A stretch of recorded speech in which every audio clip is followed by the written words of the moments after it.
Sekarang kita masuk kepada julukan. Ya. Kenapa beliau diberikan Siddiq? Ya. Apa sebabnya dapat julukan Siddiq? Ya.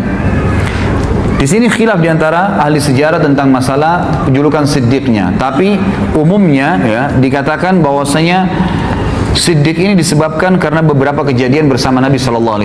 Yang pertama sekali adalah pada saat Nabi SAW mengajaknya masuk Islam, kemudian menceritakan kepadanya kisah Gua Hira, datangnya Jibril dalam poster asli sebagaimana dalam hadis Bukhari, ya, bahwasanya Nabi SAW berkata, ya pada saat saya turun dari Gua Hira menuju ke rumah saya, maka dengar suara dari langit mengatakan, wahai Muhammad, anta Rasulullah wa ana Jibril.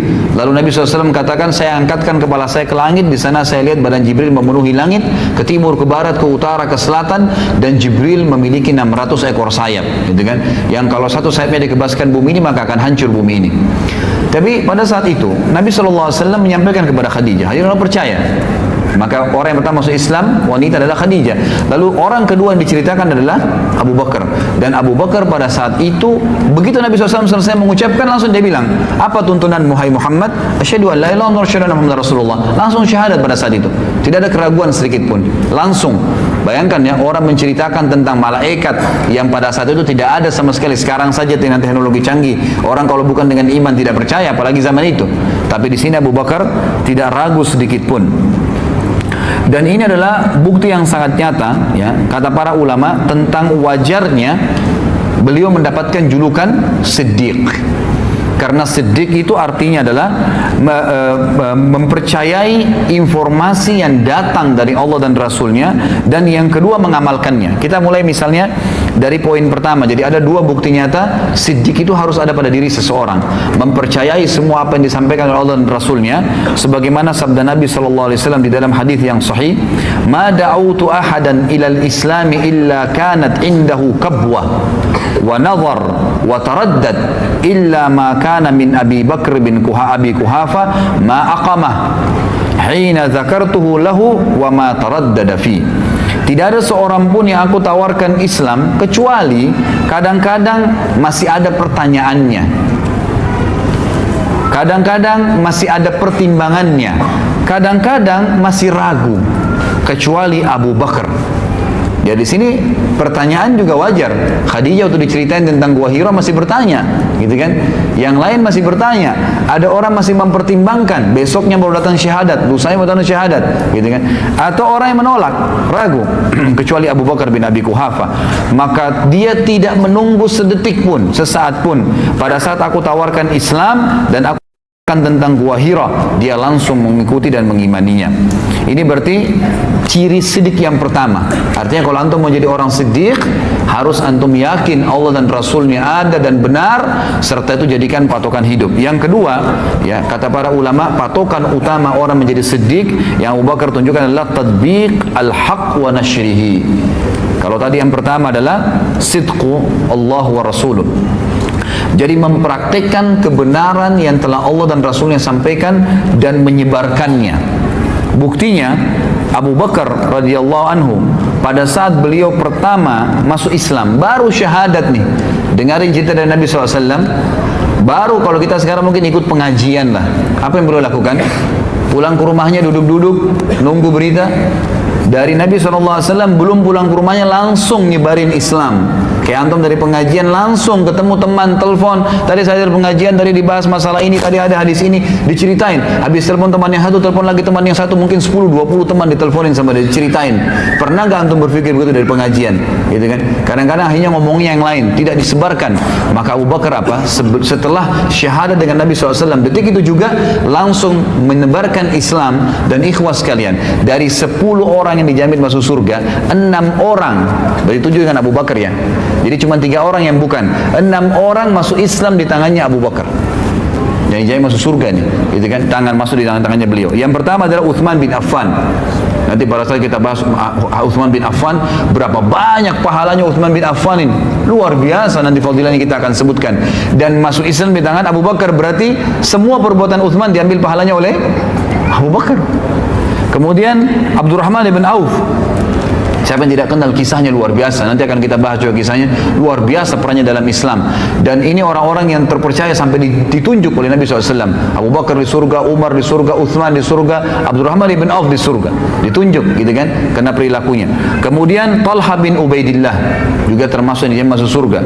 Kemudian Sa'ad ibn Abi Waqqas yang masuk surga. Az-Zubair bin Awam yang masuk surga. Abu Ubaidah bin Jarrah yang mati syahid di perang Mu'tah gitu kan, juga masuk Islam di tangan Abu Bakar radhiyallahu anhu. Ini luar biasa nih. Dan kata ahli sejarah yang lebih luar biasa lagi, Abu Bakar ini seorang pedagang. Dan orang pedagang ini, gitu kan, dia tidak pernah, dia selalu khawatir. Misal gini, antum lagi, coba pertemukan gini, kasus sederhana aja. Antum lagi dagang, lagi rame pedagang datang, gitu kan, apa pembeli, mohon maaf, pembeli lagi rame datang ke toko anda. Kemudian azan, apa kira-kira antum lakukan? Berani nggak antum bilang, maaf ya sudah azan, habis sholat, tutup. Ada pembeli 10, masing-masing mau beli 1 juta. 10 juta masuk duit. Kira-kira bisa nggak? Hah? Ini contoh kecil saja. Ya. Jadi kalau pada saat azan tiba, berhenti, maaf ya, sudah azan, saya mau berhenti, tutup. Ikhwah, saya temukan ada orang di Makassar lakukan itu. Ada satu supir angkot ikhwah sekalian, terkenal kisahnya di Makassar. Itu kalau dia lagi jalan, yang biasa supir angkot kita tahu, semoga Allah berikan hidayah, kadang-kadang ugal-ugalan, ini enggak rapi kalau di jalan gitu kan. Ternyata dia sering ikut pengajian taklim, pengajian sunnah di Makassar, diikutin sama dia.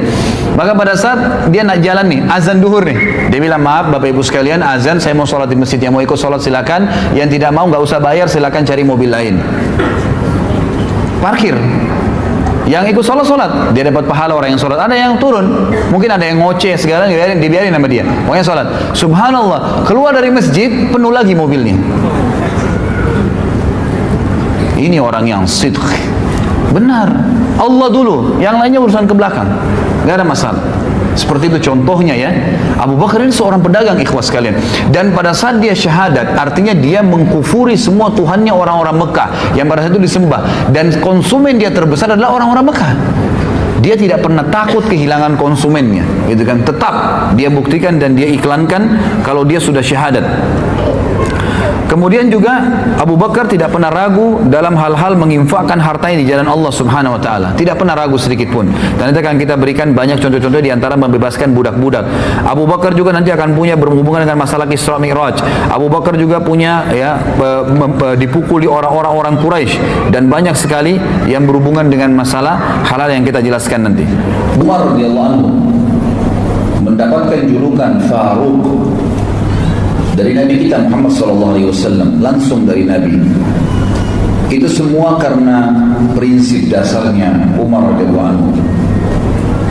Beliau begitu mengenal Islam, sebagaimana yang kita dengar bagaimana kisah masuk Islamnya, bagaimana kelebihan-kelebihannya, perilaku-perilakunya, bagaimana sosok Umar di zaman jahiliyah yang ganas, yang luar biasa bencinya dengan Islam, yang secara khusus meluangkan waktunya untuk menyiksa kaum muslimin. Umar bin Khattab radhiyallahu anhu pada saat di Mekah sebelum masuk Islam, bukan hanya menyiksa budak dia datang kepada teman-temannya seperti Abu Jahal, Abu Sufyan, Umayyah bin Khalaf, didatangi oleh dia dan dia bantu menyiksa budak-budak temannya sampai sore hari, dari pagi dipukulin, digebukin, macam-macam. Dan Umar bin Khattab pada saat tiba malam, dia meninggalkan orang-orang Islam sambil berkata, apa? Kalau bukan karena malam, saya tidak berhenti menyiksa. Bencinya luar biasa dengan agama Allah Subhanahu wa taala. Ganas luar biasa terhadap orang-orang Islam. Keras, kasar. Tapi dengan adanya hidayah dari Allah Subhanahu wa taala mengubah figur Umar bin Khattab radhiyallahu anhu yang tadinya sibuk dengan khamr. Beliau sendiri menyebutkan tentang kisahnya, beliau mengatakan, saya pecinta khamr di masa jahiliyah. Tidak ada hari kecuali mendekuk khamr. Akhirnya membenci khamr dan terus berdoa kepada Allah agar khamr diharamkan, dan ayat pengharaman khamr turun karena permintaannya beliau radhiyallahu anhu. Berubah total. dari sesuatu yang buruk menjadi yang baik, dari bodoh menjadi pintar, dari orang yang tidak punya adab, tidak punya tata krama menjadi orang yang sangat mulia akhlaknya. Islam mengubah semua itu. Dan Umar bin Khattab adalah orang yang punya prinsip. Pada saat dia tahu Islam ini benar, maka betul-betul dia membedakan dan memilah antara Islam dengan kekufuran. Hijrah 100%. Dia membedakan antara kebenaran dengan kebatilan, dan ini akan menjadi inti bahasan kita nantinya. Bagaimana kita bisa menjadi Faruq bersama Umar radhiyallahu anhu, agar bukan mustahil kita bersama dengan beliau di surga nanti. Saya jelaskan pada saat membahas Abu Bakar di awal-awal bahasan kita di seri pertama, dan ini adalah seri kedua dari serial sahabat kita. Bagaimana seseorang di antara kita mengambil hikmah yang sangat besar dari ternukilnya kepada kita kisah-kisah para sahabat, terutama 10 sahabat dijamin masuk surga yang akan kita bahas di 10 pertemuan pertama kita nanti, dengan izin Allah tentunya. Maka kita lihat kisah-kisah mereka dinukil kepada kita, ikhwan dan akhwat sekalian, bukan hanya sebuah dongeng, seremoni, meramaikan tulisan para ulama, bukan. Agar setiap orang beriman di antara kita mengambil pelajaran dari kisah mereka. Bukan mustahil kita bisa menjadi orang yang siddiq bersama Abu Bakar. Bukan mustahil kita menjadi orang yang Faruq bersama Umar. Dan akan bulan depan kita akan bahas membeli surga dengan harta bersama Uthman bin Affan radhiyallahu anhu ajma'in. Setelahnya kita akan bahas Ali menjadi prajurit yang dicintai oleh Allah dan Rasulnya bersama Ali bin Abi Thalib radhiyallahu anhu ajma'in. Kisah-kisah mereka ternukil kepada kita, terukir dengan sangat lengkap, rinci, apa perilaku-perilaku mereka selama mereka hidup, agar kita mengambil pelajaran. Dan bukan mustahil kita bersama mereka di surga. Bukankah ada 70.000 dari umat Muhammad SAW yang masuk surga tanpa hisab? Bukankah ada hadis lain yang mengatakan, dan Nabi SAW meminta lagi kepada Allah dimudahkan, maka Allah memudahkan di setiap satu orang dari 70.000 itu membawa 70.000 yang lainnya. Semoga Allah SWT menjadikan kita termasuk di antaranya, masuk surga tanpa hisab bersama dengan orang-orang yang sudah dimuliakan oleh Allah SWT dari kalangan sahabat Nabi ridwanullahi alaihi.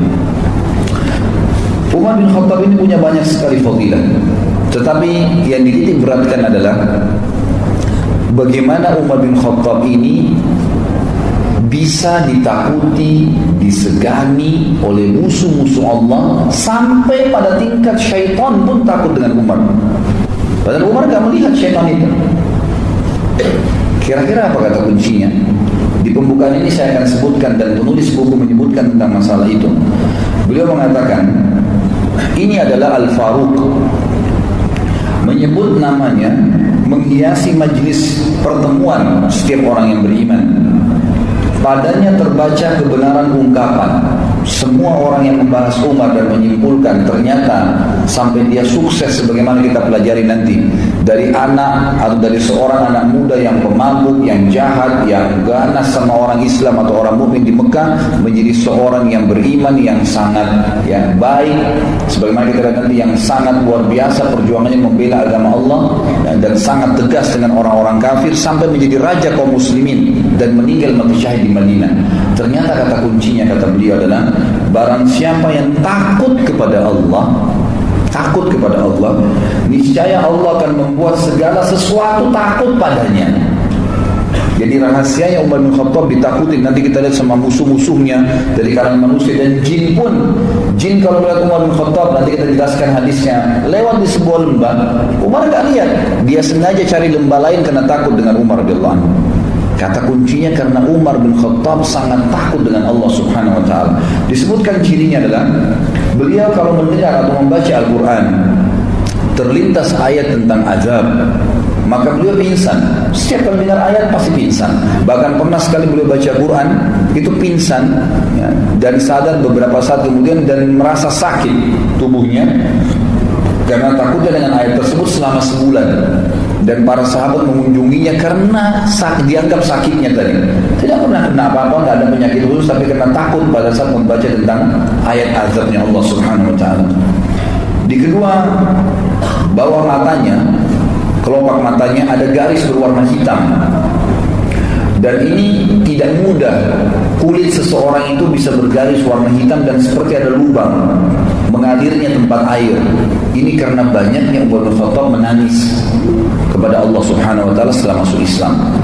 Sebagaimana juga mudah-mudahan nanti akan ada beberapa kisahnya.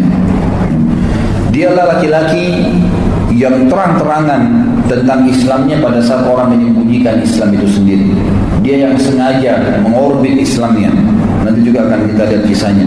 Dia laki-laki, ikhwan dan akhwat sekalian, yang menambal bajunya pada saat menjadi khalifah dan memakai baju biasa dan tidak punya pengawal.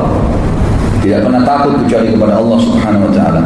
Dialah laki-laki yang syaitan lari darinya. Dialah laki-laki yang tidak pernah tidur malam hari kecuali sudah memastikan dan lagi kaum muslimin yang susah pada saat itu.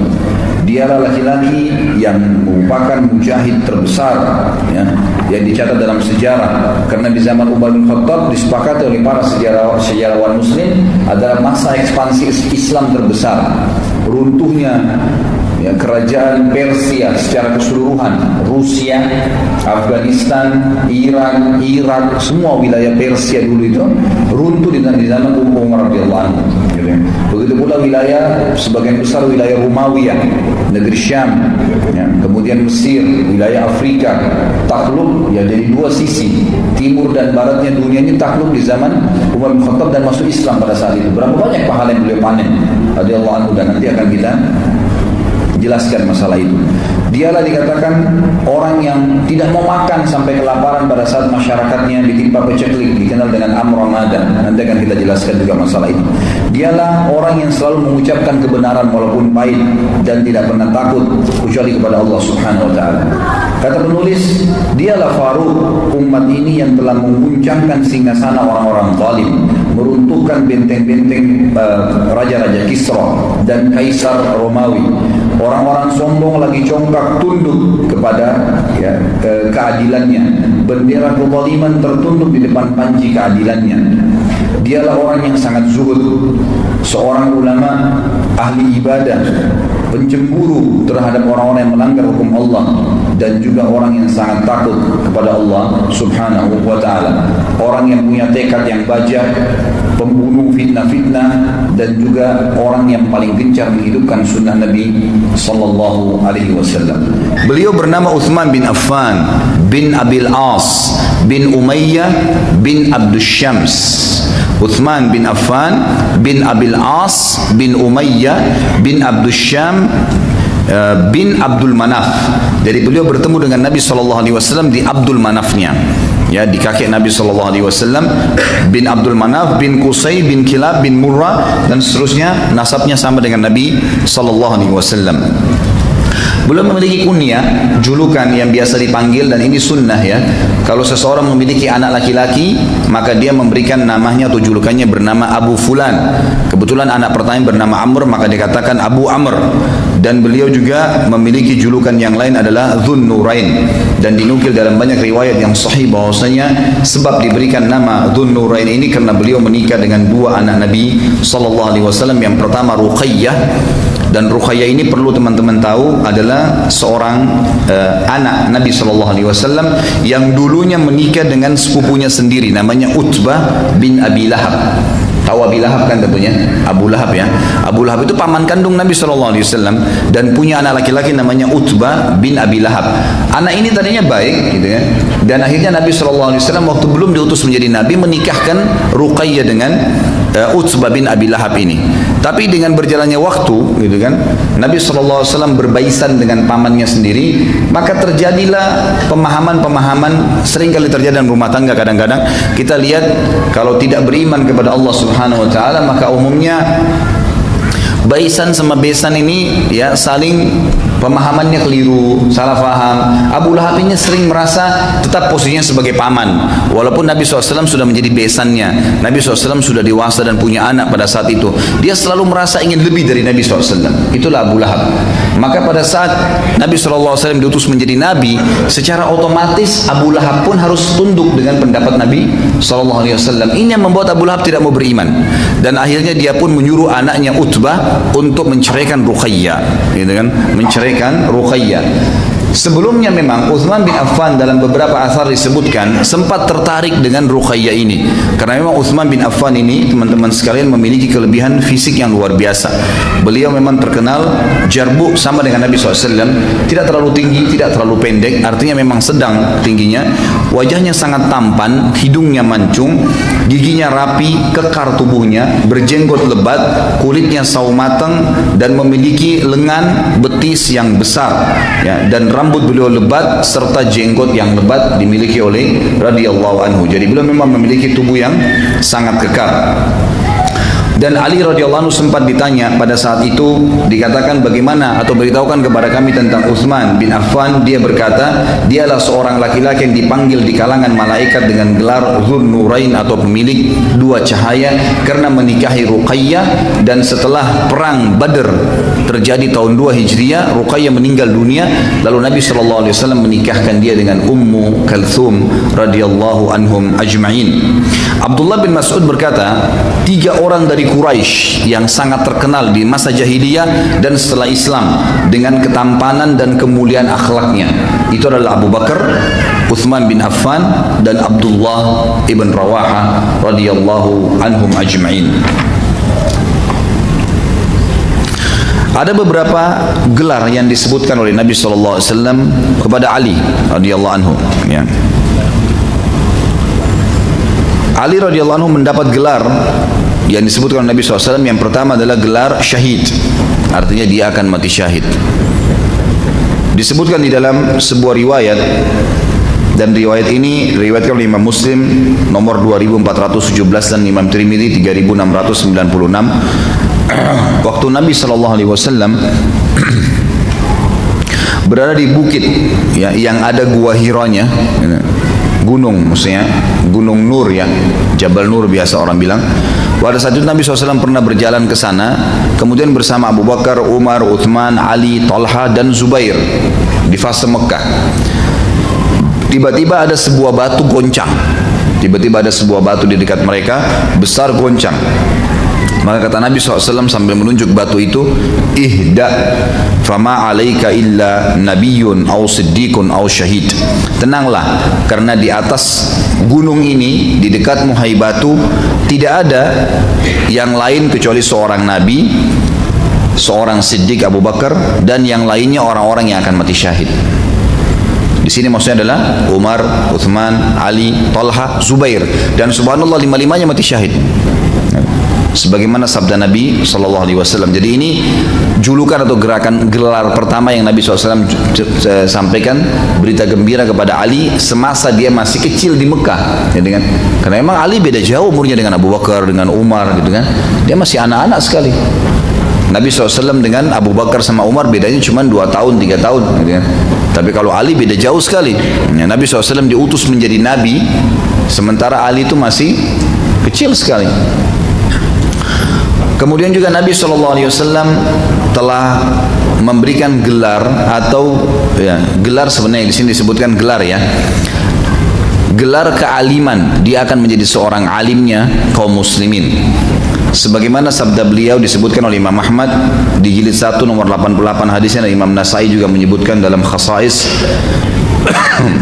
Dan Al-Adawi mengatakan sahih dengan kumpulan jalan periwayatnya. Kata Nabi SAW kepada Ali, idhab fa inna Allah Ta'ala sayuthabbitu lisanaka wa yahdi qalbak. Nanti riwayatnya lebih lengkap setelah ini, karena ada penjelasan nanti. Jadi satu waktu pernah Ali radhiyallahu anhu diutus ke Yaman, kemudian untuk menjadi dai. Lalu Ali berkata, ya Rasulullah, saya lebih muda dari mereka, bagaimana bisa saya menggurui mereka? Lalu kata Nabi SAW, pergilah, karena sesungguhnya Allah akan menumbuhkan lisanmu dan membimbing hatimu. Artinya kau akan mendapatkan ilmu dari Allah Subhanahu Wa Taala yang kau akan bisa membimbing mereka. Penulis ini mengatakan ini juga termasuk gelar Nabi SAW. Dia akan menjadi seorang alim. Dia akan menjadi seorang alimnya ulama, alimnya sahabat. Yang ketiga, dapat jaminan surga.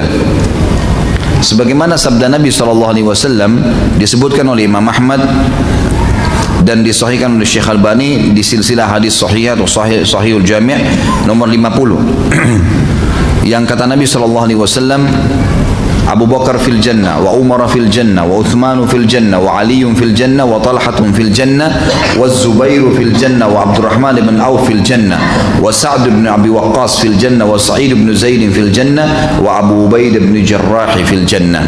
Ini 10 orang yang masuk surga. Abu Bakar pasti masuk surga, Umar dijamin masuk surga, Uthman dijamin masuk surga, Ali dijamin masuk surga, Talha dijamin masuk surga, Zubair dijamin masuk surga, Abdurrahman bin Auf dijamin masuk surga, Sa'ad bin Abi Waqqas dijamin masuk surga, Sa'id bin Zaid dijamin masuk surga, dan Abu Ubaidah bin Jarrah dijamin masuk surga. Saksi bahasan kita ada di sini Ali, salah satu dari 10 orang yang dijamin masuk surga. Yang keempat, Nabi SAW memberikan julukan kepada Ali pelaksana amanah beliau. Pelaksana amanah beliau.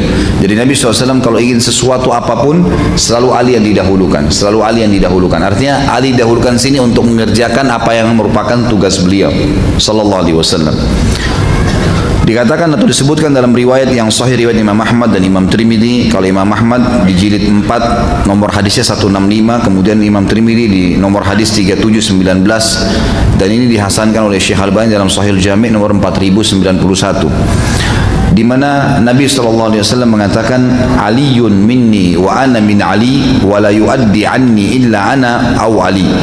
Ali adalah bagian dariku, artinya dia adalah orang yang selalu aku tugaskan, dan aku bagian juga dari Ali. Makanya kalau aku tidak ada, Ali bisa mengambil keputusan itu. Tidak ada yang menunaikan untukku selain aku sendiri atau Ali. Artinya Ali selalu didahulukan oleh Nabi Sallallahu Alaihi Wasallam dalam masalah apapun yang berhubungan dengan masalah pekerjaan ini.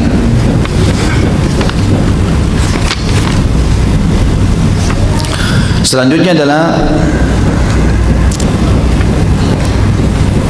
ada sedikit juga berhubungan dengan masalah kepercayaan Nabi SAW tadi, doa Nabi SAW agar dia menjadi alim. Ada riwayat ditambahkan di sini, pada saat Abu Talib meninggal dunia, di dalam riwayat yang disebutkan oleh Imam Ahmad juga dan Abu Ya'la dalam musnadnya, serta Al-Adawi mengatakan hasan hadis ini atau riwayat ini.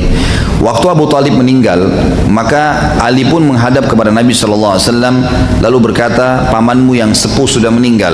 Lalu Nabi SAW bersabda, kuburkanlah dia, kemudian jangan melakukan apapun sampai engkau datang kepadaku.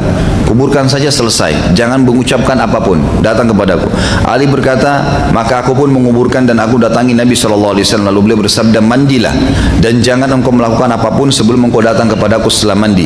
Maka Ali berkata, lalu aku pun mandi, kemudian aku datang kepadanya. Lalu Ali berkata, lalu beliau berdoa untukku dengan doa-doa yang menggembirakanku, melebihi kegembiraanku mendapatkan unta-unta merah atau unta-unta hitam. Yang dimaksud dari riwayat sini adalah, dikatakan dalam riwayat ini, perawi berkata, setelah itu jika Ali bin Abi Thalib memandikan jenazah, maka dia selalu mandi sesudahnya. Dari hadis ini diambil pelajaran oleh para ulama fikih, dikatakan dianjurkan dan disunnahkan kalau seseorang memandikan jenazah, dia mandi juga. Dia mandi setelah memandikan jenazah. Allahu alam hikmahnya apa, tapi begitu. Dan Ali tidak pernah meninggalkan perilaku ini karena Nabi SAW yang menyuruh dia mandi setelah memandikan jenazah ayahnya. Tapi yang jadi saksi bahasan adalah ada doa Nabi SAW untuk Ali di sini, dan tidak disebutkan lafaz-lafaznya seperti apa, tapi penulis-menulisnya atau menukir riwayat ini. Kemudian kelebihan Ali radhiyallahu anhu, fadailnya masuk juga sebenarnya tadi ya. Kalau mau lebih tepat kita ganti istilah gelar tadi dengan fadilahnya, gitu kan? Manaqib, ya, kelebihan Ali radhiyallahu anhu. Tadi saya sudah sebutkan ada poin pertama tentang dapatnya gelar syahid. Kemudian yang kedua menjadi alim dengan doa Nabi SAW. Ya. Kemudian yang ketiga, jaminan surga baginya. Yang keempat, kepercayaan Nabi SAW dalam menjalankan semua amanah. Yang kelima, doa Nabi SAW kepadanya pada saat dia sudah menguburkan ayahnya Abu Talib. Dan doa ini sebagian ulama hadis mengatakan adalah doa agar Ali bisa menjadi pemimpin suatu waktu. Dan itu berhasil dan terjadi. Yang keenam, mencintai Ali radhiyallahu anhu dimasukkan oleh Nabi SAW bagian daripada iman. Dari Dzir rahimahullah, seorang tabi'in berkata, ini dulu tangan kanannya Ali, Ali berkata radhiyallahu anhu, dan riwayat ini dinukil riwayat Imam Muslim nomor 78 dan Tirmidzi 3736. Ali pernah khutbah di atas mimbar, kemudian dia mengeluarkan dari sabuk pedangnya sebuah kulit unta yang di dalamnya ada kulit yang terdiri dari tulisan dan gigi-gigi unta. Allahu a'lam maksudnya apa, tapi yang jelas mungkin zaman dulu orang begitu ya. Kemungkinan gigi unta itu dulu dipakai untuk menulis, selain bulu hewan, bulu burung gitu kan, yang dipakai nulis tinta. Biasanya juga gigi hewan itu ditelupkan di tinta kemudian dipakai nulis. Makanya biasanya zaman dulu, kalau kita sekarang kertas sama pulpen, zaman dulu itu kulit binatang dengan tintanya pulpennya itu adalah bulu burung atau gigi unta ini. Lalu Ali berkata, "Walladzi falakal habbata wa bara'an nasama wa innahu la ahdun nabiyyul ummiyul sallallahu alaihi wasallam ilayya alla yuhibbani illa mu'min wa la yubghiduni illa munafiq." Demi zat yang menumbuhkan biji-bijian dan menghidupkan manusia, ini adalah pesan Nabi SAW kepadaku, tidak mencintaiku kecuali orang mukmin dan tidak membenciku kecuali orang munafik. Ada orang bilang, baik kalau begitu orang-orang Syiah juga mencintai Ali. Bahkan mungkin dari bahasa mereka, kesannya mereka mencintai Ali melebihi ahli sunnah. Kalau saya pribadi mengatakan tidak benar. Ahli sunnah mencintai Ali radhiyallahu anhu jauh daripada orang Syiah. Karena memang dasarnya pendirian agama Syiah oleh Abdullah bin Saba, orang Yahudi ini, memang tujuannya bukan untuk mencintai Ali, hanya untuk membuat fitnah di tengah-tengah kaum muslimin.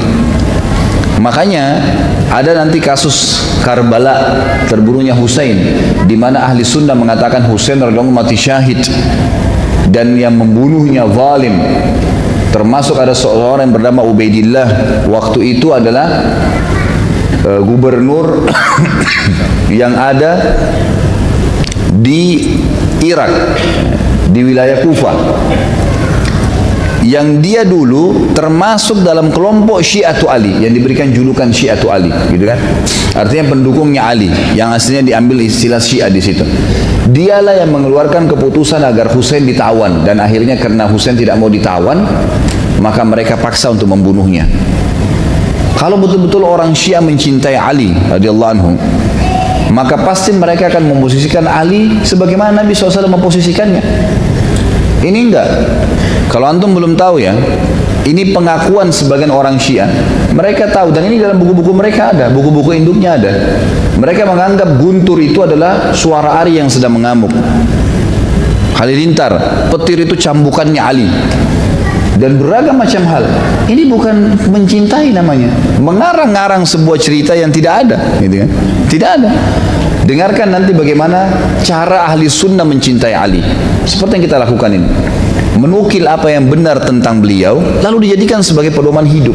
Itu cinta yang sebenarnya, bukan mengarang-arang sesuatu yang tidak benar, kan gitu. Kalau seseorang mencintai orang lain, maka tentu kalau benar dia benarkan, kalau salah dia ingatkan, kan gitu. Itu bentuk cinta. Kalau ada orang yang berteman sama antum, kemudian semuanya dianggap benar perilaku kita walaupun salah, itu tidak cinta namanya, bohong itu, nggak benar itu. Kita lihat misalnya orang-orang Syiah yang mengatakan atau mengagungkan Husain radhiyallahu anhu, yang kita anggap memang syahid, membunuhnya adalah zalim. Tapi kalau kita tidak berani mencap orang itu kafir, gitu kan? Karena memang mencap orang kafir itu ada hukum sendiri.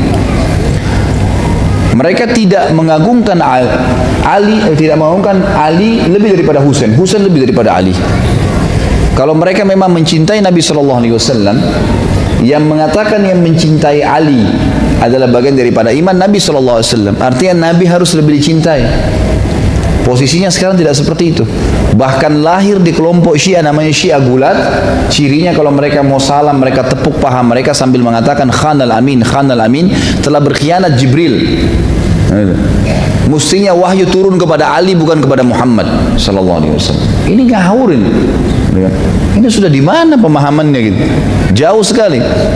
Nah, saya ingin titik beratkan di sini bagaimana ahli sunnah mencintai Ali yang sebenarnya.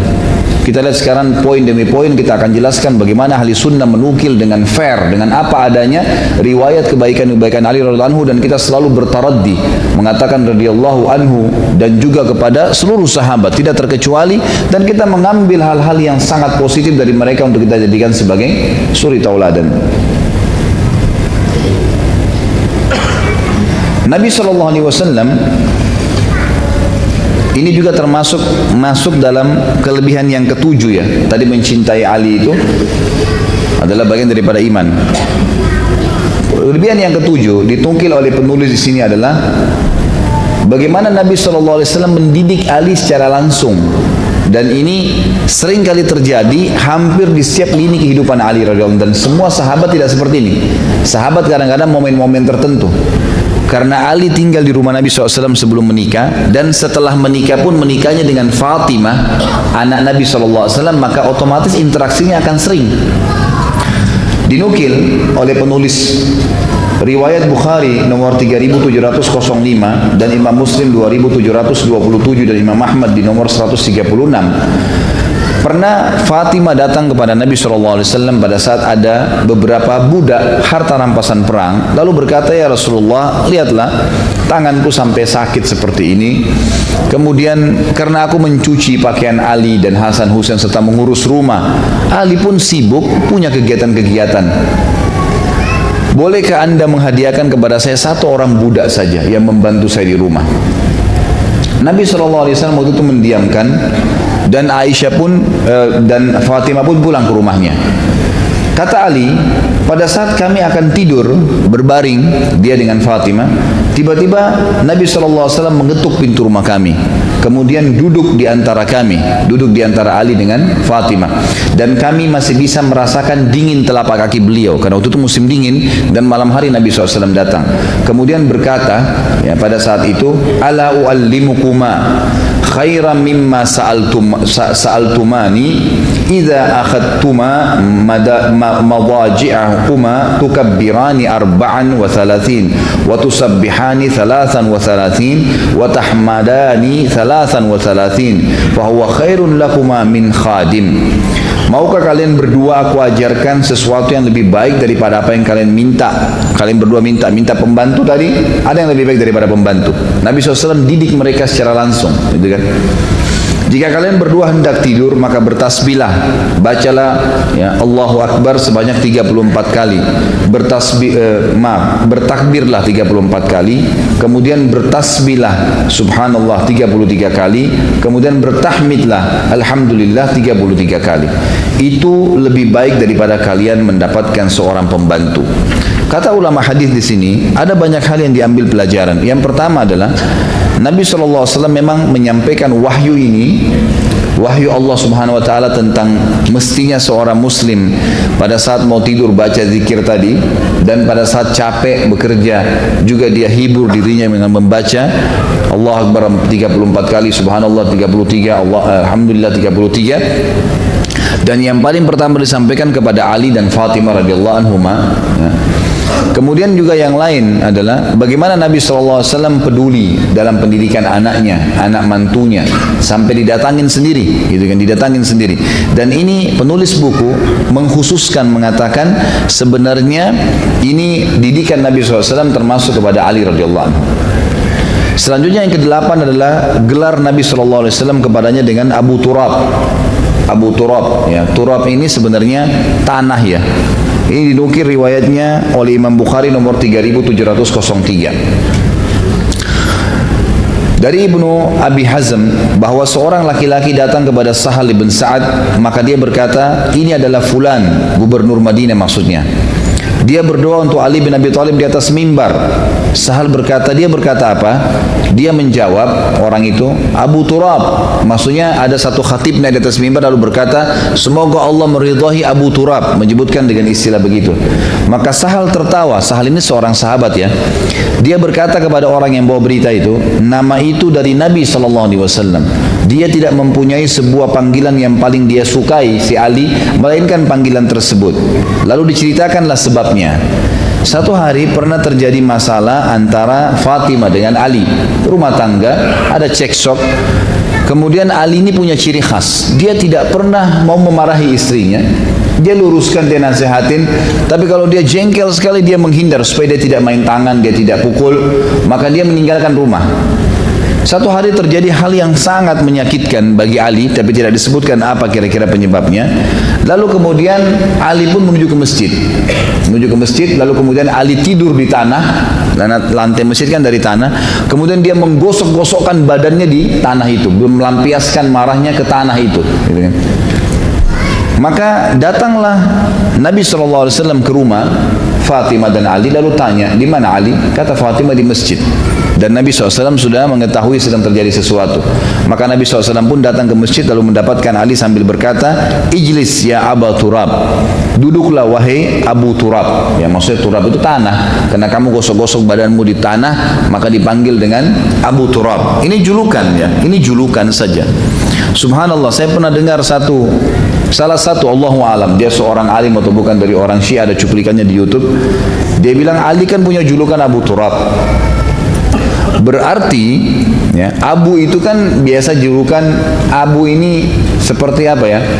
Pemilik, seperti pemilik ya gitu. Jadi kalau misalnya ada orang namanya Abdullah gitu kan, yang pertama dikatakan Abu Abdillah, maksudnya dia ayahnya, dia pemiliknya si Abdullah ini. Seperti itulah kurang lebih gitu kan. Atau misalnya dia punya satu benda, maka disebutkan Abu Fulan, Abu Bendah, itu disebutkan bendahnya gitu kan. Seperti itulah kurang lebih.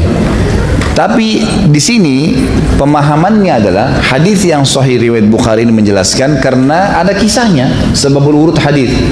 Orang-orang Syiah mengatakan tidak. Abu Turab ini maksudnya adalah Ali pemilik seluruh bumi ini, gitu ya. Dan kalau bukan karena Ali, Adam nggak diciptakan. Aneh sekali ini. Apa hubungannya gitu?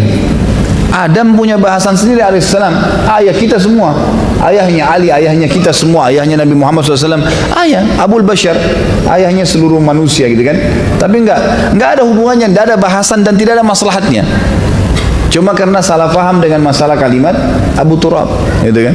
Makanya sekaligus saya jelaskan tadi riwayat ini walaupun sederhana agar jangan sampai ada orang menyalahfahami masalah ini.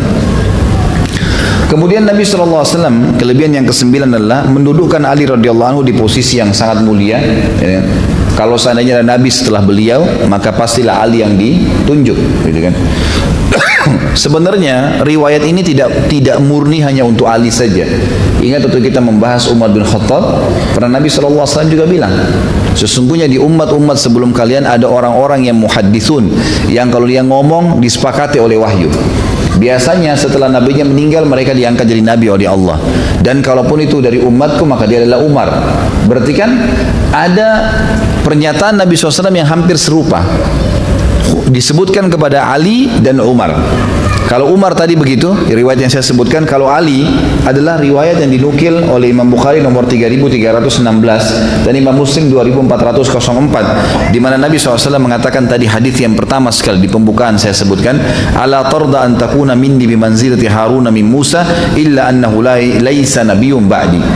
Maukah kamu hai Ali, ridhokah kamu kalau seandainya kamu mendapatkan kedudukan di sisiku seperti kedudukan Harun dari Musa, hanya saya tidak ada nabi setelahku. Artinya kalau ada nabi kau juga akan dinobatkan menjadi nabi.